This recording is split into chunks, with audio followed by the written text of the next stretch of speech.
excited to be here with you on this Wednesday and to bring to you a presentation from Rob titled Avoiding Hop Deployment Errors. And Rob is going to talk to you all about why over 400 organizations have leaned on a proven approach to human and organizational performance. And we're going to discover how education, integration, and sustainability can transform HOP from a short-term initiative into a lasting way of doing business. While Rob is presenting, if you guys have any questions for him, please drop those into the chat, and I will be monitoring the chat and bringing those questions to Rob at appropriately placed pauses. And if there's anything that you guys feel like you just want to wait until the end to talk about or to do, drop that in the chat too, and we'll make sure that we get that filtered on over through to him. We will have some announcements at the end of the webinar to tell you about some exciting new things that we are doing here in the community. I know a lot of you all have seen Rob at our conferences. He is a mainstay there, with the exception of that 1 year. He's been to every single conference over the past 30 plus years, and we appreciate his support. Rob is always available whenever we need him, and he has worked to educate and transform the industry. And we cannot thank him enough for all the things that he does for us and for you.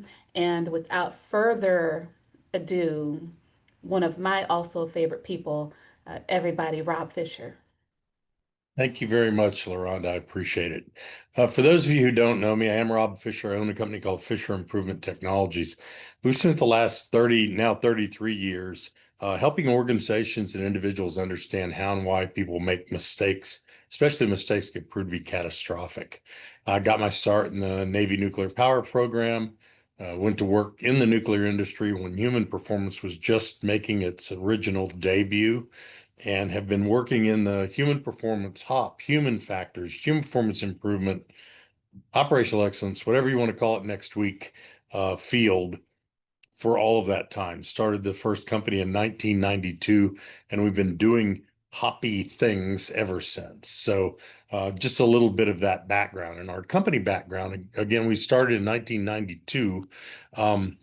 To date, we've got about 1.2 million students around the world that have gone through some version of our, for lack of a better name, program, of the process that we use to deploy and integrate human and organizational performance.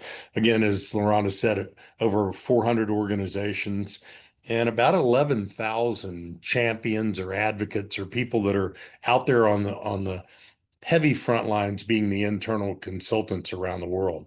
So I just hope you're able to get, I used to say that I want you to get some nuggets, but what I'd really like you to do is take away some actions that you can use from this webinar.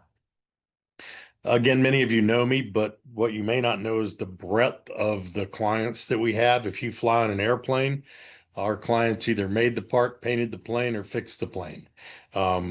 If you eat foods, our clients probably grew that food. If you use petroleum products, our clients did it from exploration to the plastic bottle you drink out of. So a very wide variety. And I only say that because I want you to be open with your questions. There's no such thing as a bad question, because in every journey, and some of you have seen this before, we have explorers, but you also have pioneers. Those are the people that are out there testing the places that the explorers found, so that the settlers can then come along and start to plow the ground and create the infrastructure that the residents, that's all the people at the organizations that you work in, have something, and that they can rely on that infrastructure.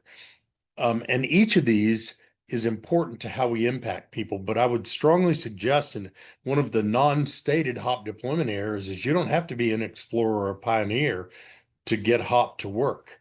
There's enough of it out there that you can take and use, that you don't have to be out on the bleeding edge of human and organizational performance. But a few years ago, because of all the changes in the way people talked about human performance and human performance improvement, human factors, and all the other things, we started talking about it as a holistic approach to operational excellence, or holistic HOP. That's the leaders need to understand how to lead and how to engage in the field and how to mentor and coach. Then you have to understand the impact of errors on your organization and what you can do about that. There's only really three things you can do. You can prevent some, you can reduce their probability, or you can mitigate their consequence. Then those have to be integrated into the day-to-day work so it becomes how you do business. And things like incident analysis and task analysis have to incorporate our understanding of human and organizational performance concepts and practices and tools. And then you've got to take your procedures and make them as good as they can possibly be so that they support us creating more capacity in the organization, more opportunity to understand where we can fail more safely, and that then enhances our resilience. So operational excellence requires all of those things, but it's really holistic hop. When it's done right, that becomes the enabler and the driver for things like operational excellence and even psychological safety. People talk about safety culture and just culture and psychological safety. What they don't really understand is that all of those are outcomes of good holistic hop. So if we take each of those things, that the leader engagement requires us kind of moving from empowering people to enabling people. And the leaders using values-based engagements. How do the leaders engage better, and how do they ask better questions? In error reduction and mitigation, you have to define what you want people to reduce or prevent. Um, you have to be able to understand what you can do about them. And then you have to give people the tools to reduce the probability so that when you integrate in the day-to-day processes, you're not relying on a single individual to not make a mistake. It now becomes how we do business that reduces the probability so that we can, when we fail, understand that it's built into our analysis, the systems, models, processes, and tools, so we don't stop at the human. We learn more from smaller events. We learn more from before events happen, and we use specific questioning methods to get the right answer. A couple of times in here, I'll have a conflict alert. I know there's a lot of learning teams out there, and I think learning teams are fantastic when they're used the right way for the right things. The challenge is, this is my experience. You don't have to have had the same experience. Since learning teams have come along, if they're not used right, we have seen multiple repeat fatalities after learning teams. And that means that we have to do better human performance-based incident analysis so that we can show the cause and effect relationship, not just to regulators and stakeholders, but what about the families of the people that get hurt, maimed, and killed? We have to have clearly defined process for that. So very clearly, I'm not dogging learning teams. What I'm doing is saying that we have to be very smart about how we use things. And right now, we've had, that I know of, we've had multiple repeat fatalities after learning teams. So you got to be careful when you're doing them. And then we've got to go back and revisit those procedures. We've got to look at them for the procedure error drivers. We've got to do that for both our technical and administrative procedures. And you've probably heard this term before, but I want to change it up a little bit. We want to make the right thing easier to do and the wrong thing harder to do, not the right thing easy and the wrong thing hard. If you think about our personality tendencies, when you say you want to make the right thing easy to do, you lose 50% of the people because they already know it's complex. And what you're trying to do is reduce it from being complicated, make the right thing easier and the wrong thing harder to do. And then what you do is become better at what you're already doing instead of just trying to do a bunch of different things. Make it how you do business and operate off a when, not just if. Because when you give people the option of thinking if something happens, they'll find all kinds of reasons why it might not. But when you force them into talking about when it might happen, then they get stuck. And that's where we get into the problem. So when you say you want to make the right thing easy to do, you lose 50% of the people because they already know it's complex. And what you're trying to do is reduce it from being complicated, make the right thing easier and the wrong thing harder to do. And then what you do is become better at what you're already doing instead of just trying to do a bunch of different things. Make it how you do business and operate off a when, not just if. Because when you give people the option of thinking if something happens, they'll find all kinds of reasons why it might not. But when you force them into talking about when it might happen, then that changes the perspective, changes the discussion, and helps you learn more safely, learn to fail more safely, and to put that into your processes. So we all know the HOP principles, but what if I were to tell you that if you look at those HOP principles and you think that, what if those were leadership principles instead of HOP principles? Because, when you start labeling something, uh, and it turns around, then if somebody has a bad experience with it, they don't, they throw the baby out with the bathwater. But then what if you took those leadership principles and you turned them into leadership behaviors? So now instead of just having a group of HOP principles, which by the way, Todd, when he wrote the book, it's the 5 human performance principles, not the HOP principles that came later. So understanding that the book is written for a great read and has great information in it, but believe it or not, the order does matter when you're talking about leadership behaviors. So this order, error is nothing, error is normal. We've got to understand errors, violations, deviations, and then we don't want to blame because it doesn't fix anything, because we understand that it's the systems that create the context that drives the behaviors so that we can respond instead of react, and then we learn. So when you reorder them a bit and turn them into leader behaviors, you're now not just teaching principles to people, you're teaching leaders what they need to do. So the key is to move from concepts to behaviors. And so some of the things that fit in each of these are are here on the screen. You can get this after the fact, but you have to be able to go down and have some granularity to each of the elements so that people are actually doing things instead of just thinking in a different way. We've had 5, 10, 15 years of different thinking. Now it's time to behave differently as the leaders in human and organizational performance. Hey, So, Rob, before yeah, you get a little bit too far along, I did have a question okay, from Michelle, and she was asking if you could clarify your reference to the multiple fatalities after the learning teams. She wanted yeah, to know if there are fatalities connected to the specific task or the process that the learning team was sponsored to discuss and make yeah. improvement recommendations on. Yeah, the answer to that is yes. Yes to the both. And the fatalities that I could name 5. I'm not going to talk about them because I don't want to talk about the companies. All 5 of them were almost identical repeat events. Very similar task, very similar conditions. They thought they had it. They thought they had it fixed, and they hadn't. They just hadn't gone deep enough into the drivers of the conditions that establish the context for the fatality. And when you pull that string with more traditional human performance based incident analysis, it's pretty easy to get there, but the learning teams didn't go there. So I hope that answers your question. So, from a hop deployment problem or hop deployment issue, there's really kind of 5 that you can do. Um, we educate our leaders, they can spell hop, but they're not really using that to drive improvements. And we either didn't roll out tools for the workforce, or we stole tools from somebody else that doesn't use the same kind of tools we need. So they were rolled out ineffectively. And then we said, you know what? We can roll these out. They're pretty self-explanatory, but we really don't need a lot of education and training for the workforce, for human organizational performance to be effective. And then we don't integrate.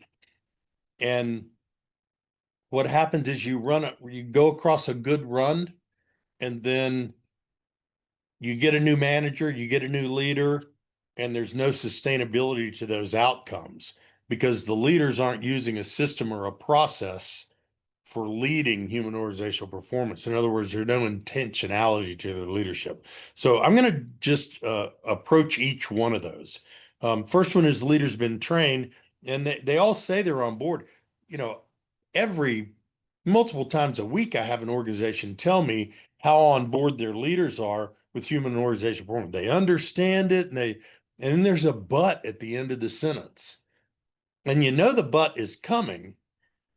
And then they start to explain that, we're just not seeing the results that we want to. So they have somebody come in and they do the leader training. They check off that box and they say, yay, we're doing HOP.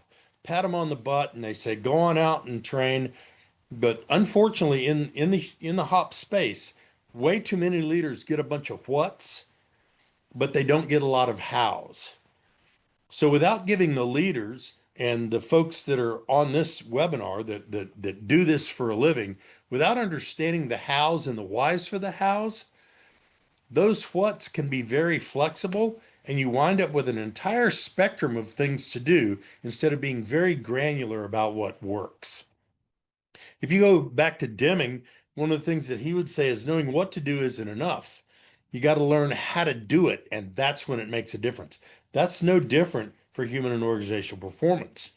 So you have to have a list of things that you need leaders educated on.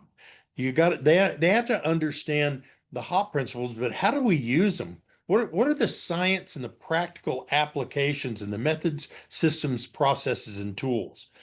What are the leaders' roles, responsibilities, accountabilities, and authorities, and what tools can they use to create sustainable, improved, or sustainable operational excellence? And how do they start?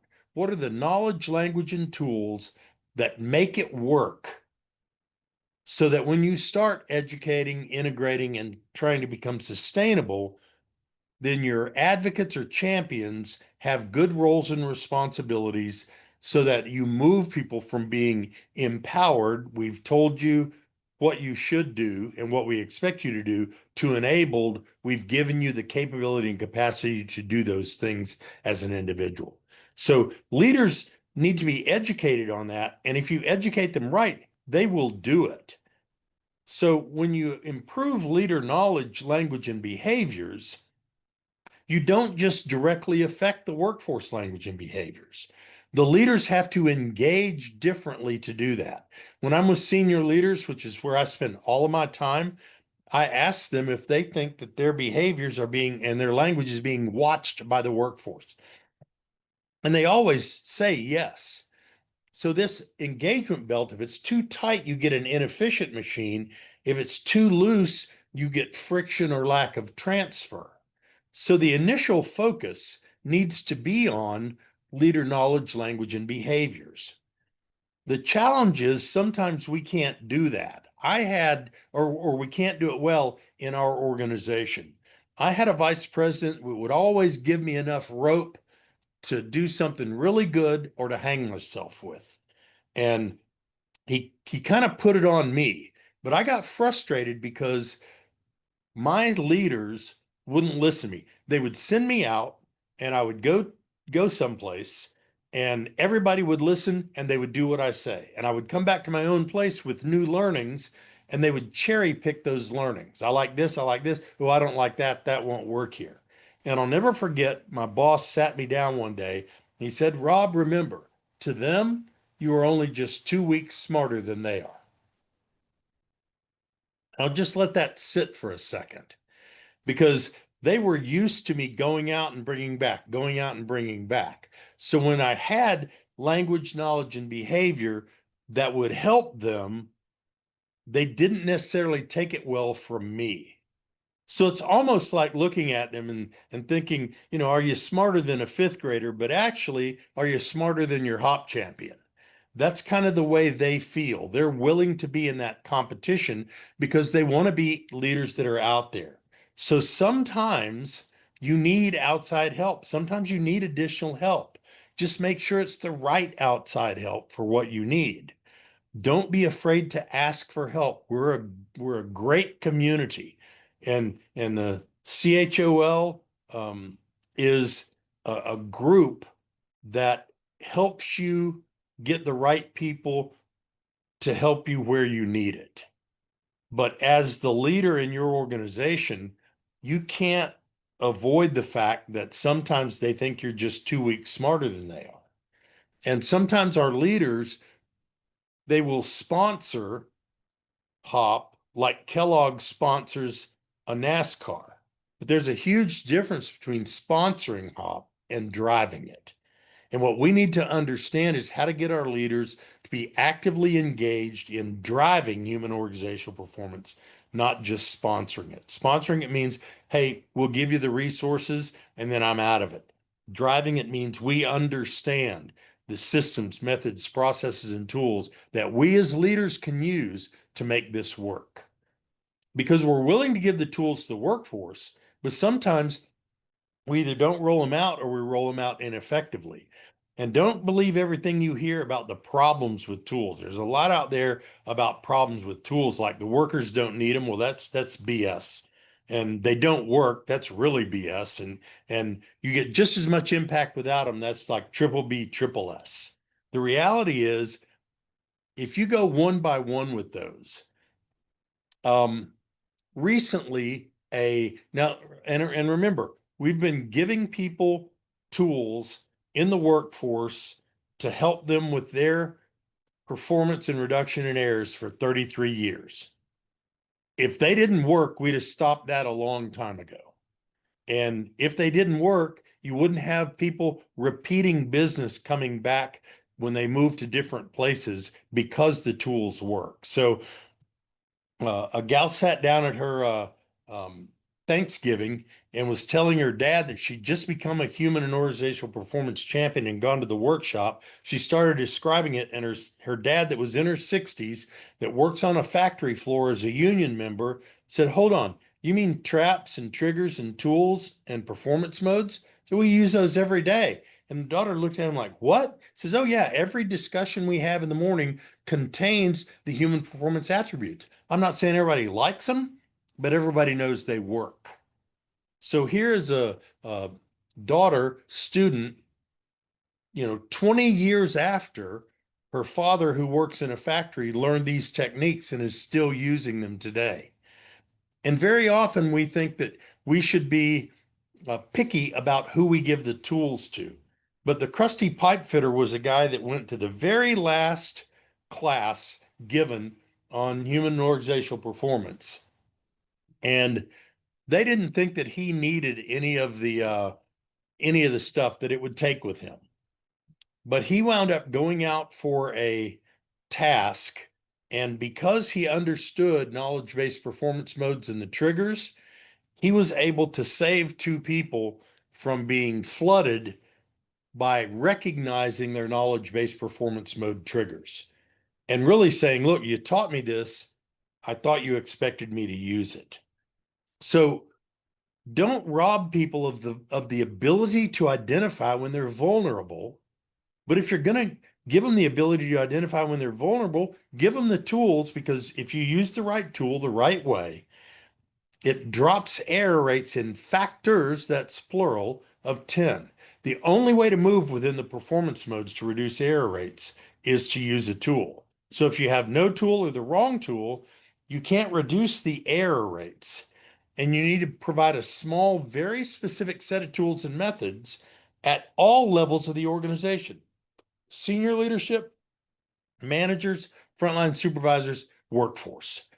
So everybody is using tools to reduce probability and mitigate consequences, because they really move the user from being empowered. You tell them that you want them to be more careful and pay more attention, to being enabled. How do I see my vulnerability and what tool can I use? You have to provide people tools to manage that risk. They can't just do it on their own. Because and this is me again, but I've only done it 400 times. I've seen exactly 0 sustainable deployments. That's deployments that a year later, people are still doing the right things, that ignored the tools for the workforce. On the opposite of that, I've seen organizations that haven't given tools to the frontline leaders and the workforce, that 10 years after they started HOP are still complaining because they're not getting the outcomes they want. So when an organization thinks that they can do little or no workforce education and training, what they're doing is they're believing that the leaders And the subject matter experts are so great at what they do, they're going to produce systems that will never be flawed enough for the worker to make a mistake and have a problem. But the success and sustainability of your deployment is really directly proportional to the quality and the way you do the education. The quality of your workforce, and by workforce, I'm talking all levels of the workforce. You need to train senior leaders and give them soak time so that they can change their language and behaviors. And folks, when I say soak time, I'm not talking about months or years, I'm talking about weeks. If they try the things that they're taught in senior leader workshops, they will work for them and they will start using them every day so that when the managers learn it, the senior leaders are already on board and speaking the right language and doing the right things. So when you go to select the advocates, which should be about, or champions, whatever you want to call them, should be about 10% of your population, the managers are going to be good at that and they will rely on those advocates, which isn't a primary role. It's maybe 5% of the time somebody needs to help them and the frontline supervisors to help the workers manage risk in general in better ways. So you train the senior leaders first, you give them some soak time, then you train the managers and advocates, then you start integrating the concepts into day-to-day work. You do train the trainer preparation and trainer certification, and you immediately start to get decreased errors and incidents, improved safety and quality, creating operational excellence, elevated engagement. None of this stuff takes years. When you first start people coming out of the workshops, you start to see those things happening.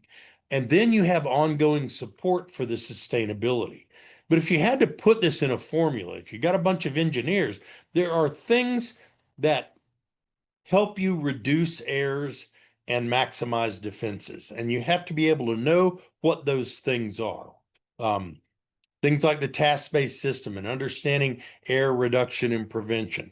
In maximizing defenses, I've got to understand how to use things like the Swiss cheese model, 4Ds, TEDs, and mitigating consequences. How do we reduce the risk? How do we use some of the things that we've learned to create a good psychologically safe culture where the quality of analysis goes up, the quality of work goes up, and the number of events goes down.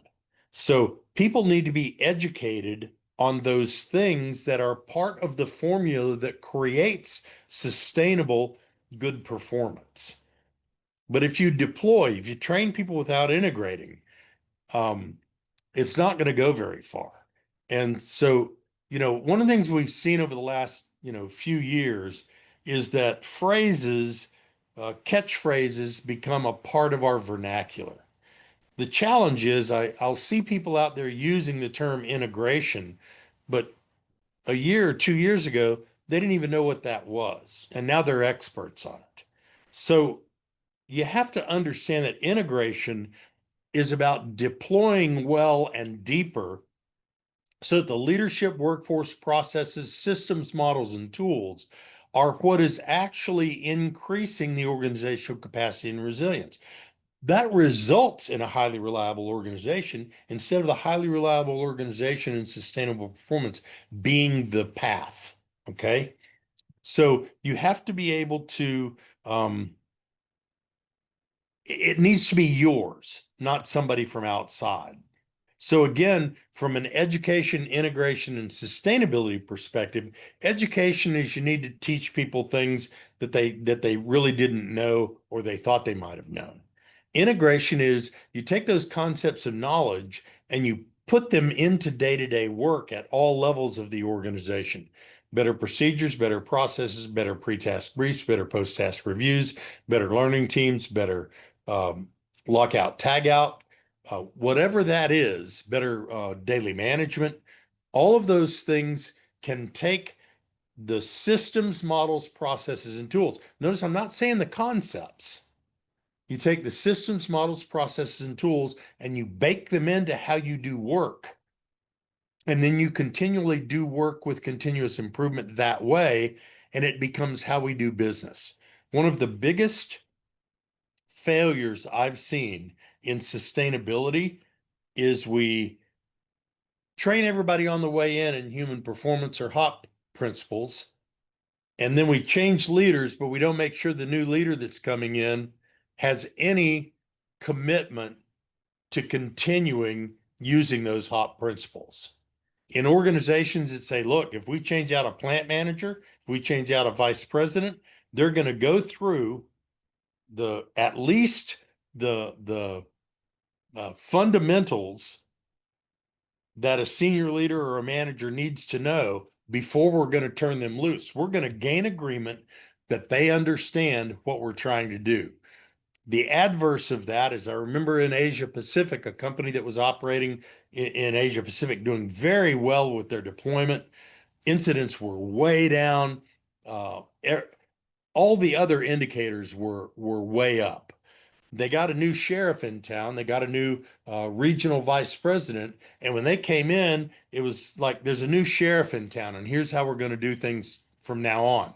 They said, well, here's how we do things related to human organizational performance. And they said, we're not doing that anymore. Throw that away. You're using my program now. That was almost 5 years ago. The union and the plant management at two of the plants that were doing very well still have a poor relationship, and that leader lasted 18 months. This is something that once you give it to people, it's really hard to take away. And if you take it away by force, you're never going to be able to get them back into it. So you have to understand how to create sustainability. And one of the ways to do that is to give the leaders a system to manage all of the systems they've got going on out there. So they can lead with intentionality, and they can take the energy sources, if you haven't read Matt Hollowell's book, you need to. That's the geometry and physics of risk. And you can combine those with the performance hazards, and people will talk about those every day, so that task-based system where the individual drivers and the systemic drivers all have an impact on this person on this task at this time are integrated into the discussions we have about risk with the physical hazards. Because is it reasonable to believe that somebody can be subject to one of these people, programs, processes, work environment, organization, one of these systemic drivers, and create a hazard on the hazard wheel that wasn't anticipated because we didn't anticipate the error? So the full task-based system is that on any task at any time, we're surrounded by other people, programs, processes, work environment, organization, equipment. We're surrounded by our individual drivers and our systemic drivers, and we have to manage the physical hazards, the energy that creates serious injuries and fatalities and produce harm. Am I supposed to slow down here? Did I see something stop into the chat, LaRonda? It was just a comment. Simon says he 100% agrees with the statements that you're making, especially as it relates to leadership, and that he has seen it about every 2 to 3 years, in addition to those who just want to make their own mark when they enter an Yeah. organization. Yeah, and that's a great point, Simon. The organizations that have done this really well, it's part of their hiring practices that they verify that the person either does understand it. I'm talking all the way up to vice presidents. I've watched a CEO go through basic HOP principles at the worker level as they're coming in the door. So when when you get human resources on board, these are the kind of people we're looking for, and they are either willing to lead this way or we're going to look for somebody else. That's a vital piece of the sustainability for human and organizational performance. If you think about it, it's why it's been around 30 years, because you've got leaders that will actually do that. Thanks for that comment, Simon. So if you think about the essential leadership cycle, I actually do a podcast on this called the Essential Leadership Cycle podcast. I think I've interviewed probably 60 leaders in how do you use this cycle to lead with intentionality? How do you create self and team awareness and shared vision and values and clarity of roles and processes so that it generates trust and diversity and inclusion of thoughts and actions, commitment accountability, and learning. So those driving elements are where the leaders should be living, not trying to fix the elements in black, but trying to improve the elements in red, the driving elements of the essential leadership cycle. Many of you have seen the new view of drift or adaptability, but what you may not know is when Todd Conklin and I sat down and kind of drew this out the first time in Stavanger, Norway, what we really talked about were that each of those places to adapt, and you've probably seen this in different ways of black line, blue line, but I put gray areas there because that's where the workers live. They live in the gray, they don't live in the black and white. So if you think about all of these adaptabilities or all of these adaptions as being systemically driven, and if you believe Deming, 90% of them are, then you can go to the workforce and say, hey, what are the boundaries of this? How can I ask questions that the workers can tell me the upper and lower control limits of a task that allow them to be adaptable, but don't force them to be a violation? We've kind of started talking about this because a lot of times leaders will say work is imagined versus work is done, but they really don't understand it. They still think it's work as imagined or violations. Work as I told you are violations. But if we start talking about it as work is written, the way we tell you we want things done, versus work is adapted, how you had to do it because of the systems, models, and processes, then you start to talk about adaptability with leaders from a different perspective. And in order to do that, stop asking people why they did something. When you ask somebody why they did it, you're really, to them, you're saying, well, that was stupid. Everybody knows you're not supposed to do that. Uh, why is not a good data gathering technique. So instead of why, frame your questions in what we call TEDs. Tell me, explain to me, describe to me, show me. So I want you to try this. Don't ask anybody, your spouse, your significant other, your kids, your peers, your coworkers. Don't ask them why in the first 24 hours. Ask them to tell you what happened and how it happened. Explain the conditions under which it occurred. Tell me how this played out. Tell me the story.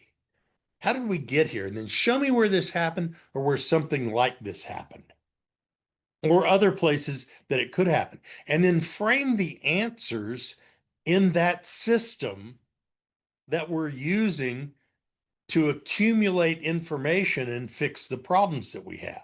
So when something happens, you can use TEDS in this framework.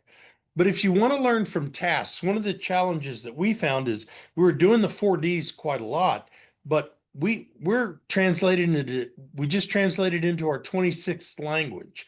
They're not Ds in the other language. So we had to frame it to get the same kind of answers in a little bit different way. So we went back to tell me, explain to me, describe to me, show me. Tell me what doesn't make sense to you. What's different than we told you, or what has changed? Describe to me what makes things harder than they should be. And again, we're framing that within the system so that we know what to go fix. And then show me where things are riskier than they should be because of our systems or processes. So we framed it in words that were easier for people of multicultural inputs to understand and answer. And then we found they work really good in English as well. So that when you go to look for deviations and how you're going to analyze them, you have a system and a model and a process that you can follow that will also follow the probabilities that we've known for over, I guess we're going on 70 years with the probabilities now. But in the end, once you do an adaptability analysis and you follow that process, and we have an online course called Deviation Analysis online. If you, I'll tell you more about in a little while. The key is to create the corrective actions that then increase your self and team awareness. So you're feeding the start of that essential leadership cycle again. So when your leaders go out to do values-based engagement, conversations about the values in tell me, explain to me, describe to me, and show me format, They're not just trying to watch work, they're trying to learn from how we do work. They're not there to generate data. They're there to generate understanding and change. So we move from the old view of incidents, the typical incident cycle that then results in another incident that surprises us, into the new view or the contemporary view that uses the HOP principles by saying if we're going to say error is normal, we better have and know the definition of an error and what drives it. And the leaders may need to use these definitions every day. Folks, I can't tell you the number of organizations we come across that are lean organizations and still don't have definitions for error, violation, deviation, active error, and latent error. Error may not be the most interesting thing, but hey, between me and you, it was still the first one in the book. So we still have to understand how and why we make mistakes if we want people to fail safely. We can say blame fixes nothing, but that doesn't do anything because blame is never about shifting accountability. What if blame is a human nature characteristic? It's the 11th error trap. So, what I'd like you to try, and I'd like you to try it with me right now, is I would like you to picture a pause button on your wrist. And anytime you want to ask somebody why, or anytime you want to blame somebody, I just want you to say out loud, I'm going to push my pause button. You have to say it out loud because that slows your brain down to the speed at which your body can perform, and it allows your brain to wire to what you want to do. I'm going to push my pause button. But here's what else it does. The people that are around you hear that. Your kids come in a little bit late. You say, I'm going to push my pause button. You say, why'd you do that? Because I don't want to react. I want to respond. I want to make sure that I understand that most of our behaviors are created by the systems that create the context that drives those behaviors. So if you believe people like Deckard, that people do what they do at the time they do it for reasons that make sense to them at that time. And what makes things make sense to them are these systems that they work in. If you believe Deming, and you should because you use them everywhere else in your organization, and a bad system will beat a good person every time, then what we have to do is give people and understand the systems that influence and create the context that actually drives the behaviors so that we can respond instead of react. And if you think about it, our people succeed a lot more than they fail.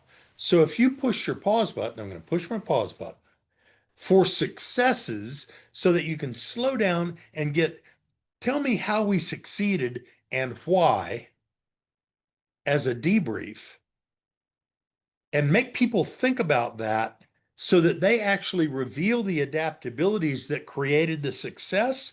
When someone fails, we'll already have in our toolbox the way we're going to respond instead of react to failure.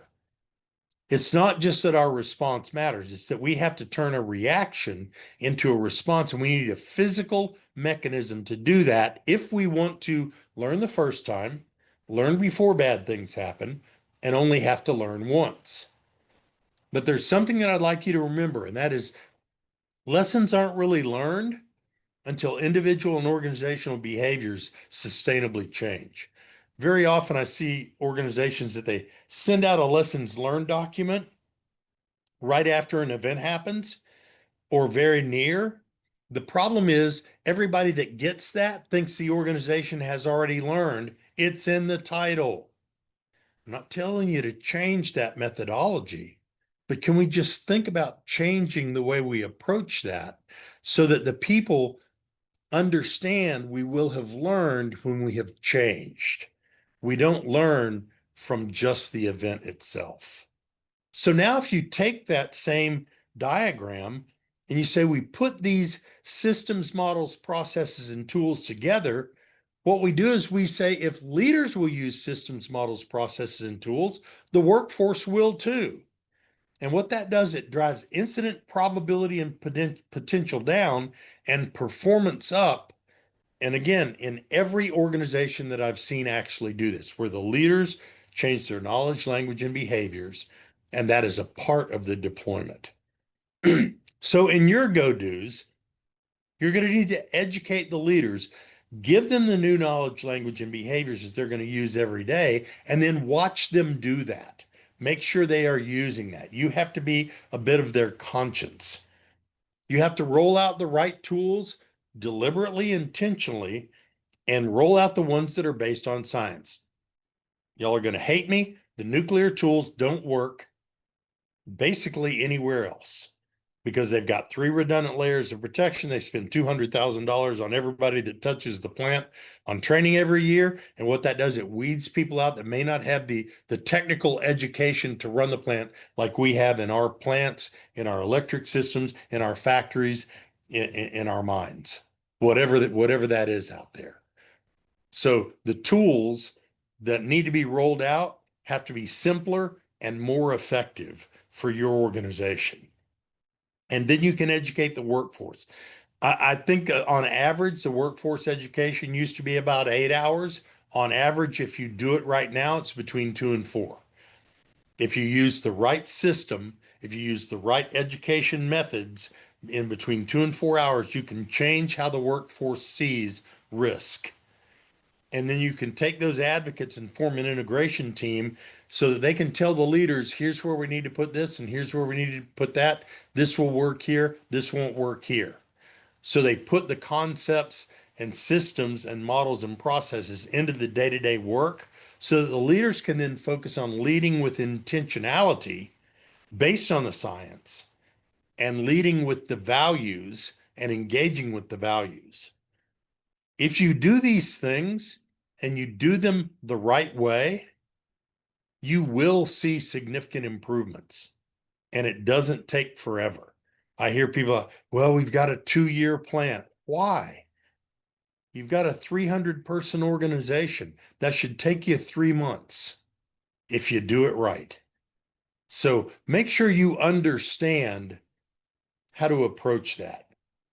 During COVID, we pretty much thought we were going to have to um, shut down in FIT. So we took everything that we knew and we basically put it online for free. There's probably 300 free videos in FIT Online, but there's some introductory stuff, some intermediate stuff, and some advanced stuff. But remember, if you want to change somebody's paradigm, you have to give them a paradigm more powerful than the one you're asking them to leave.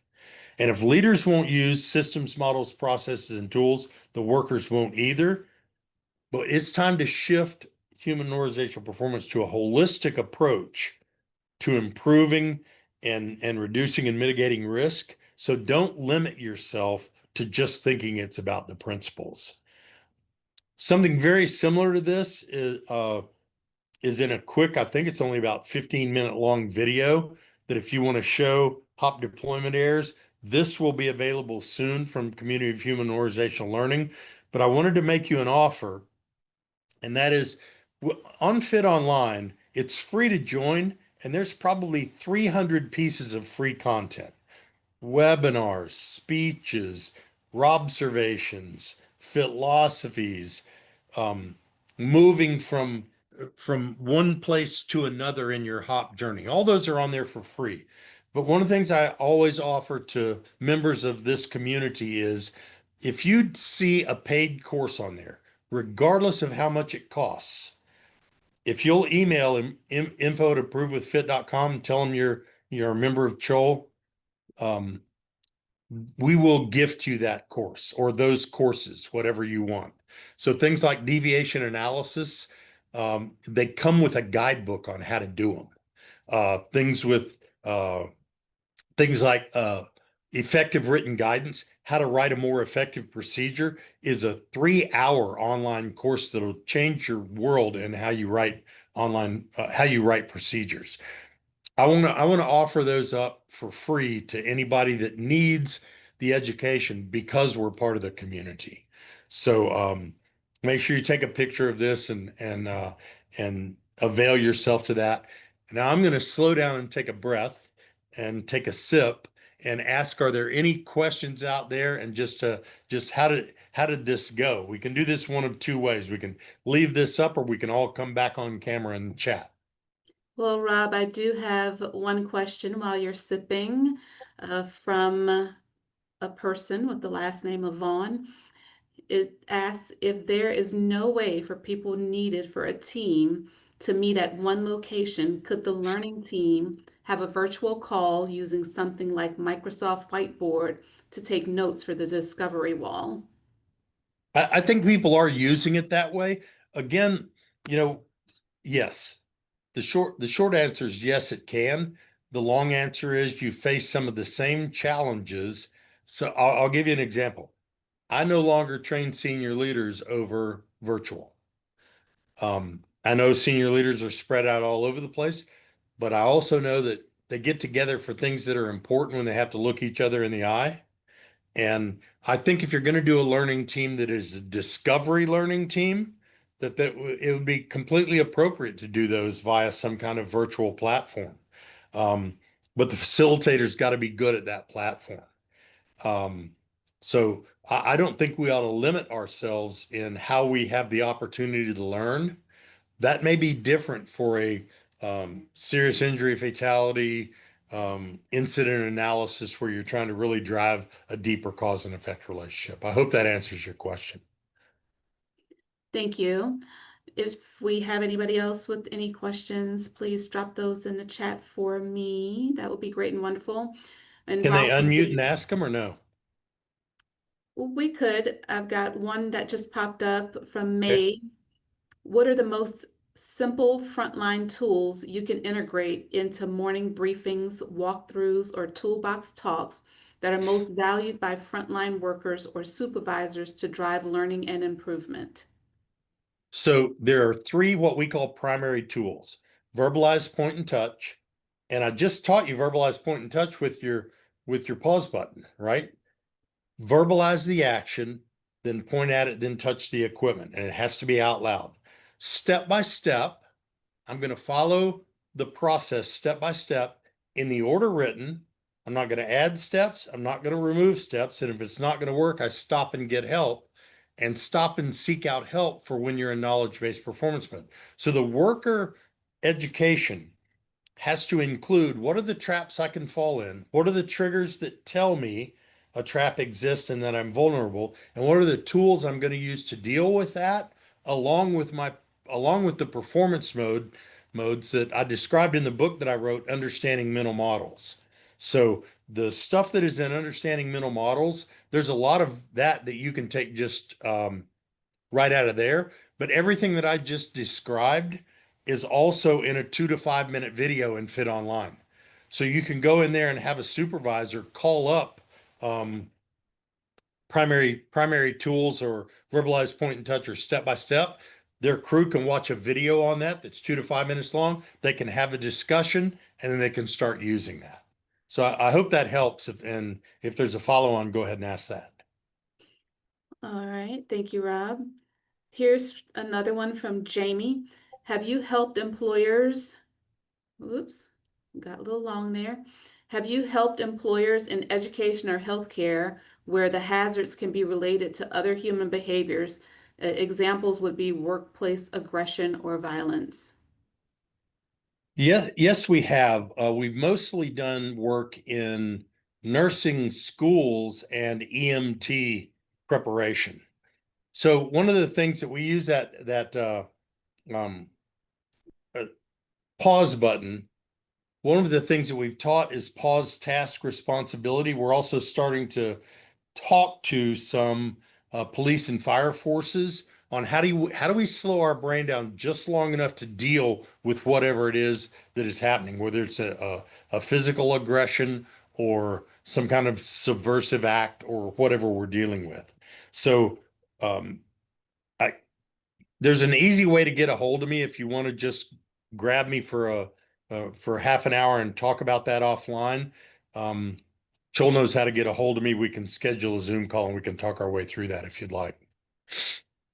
Perfect. Thank you. Thank you. Shakar says for a major process safety incidents where no persons are injured, no public impact, would you use HOP to investigate? Yes. Next question. So in process safety, we've really moved human and organizational performance into the process safety world. Members of the Global Congress on Process Safety. We won paper and presentation of the year at the Global Congress on Process Safety last year. We just published a paper in process safety on critical steps. Absolutely, because you think about it, in process safety, there's a human somewhere involved, even though no one was hurt and I didn't have an impact.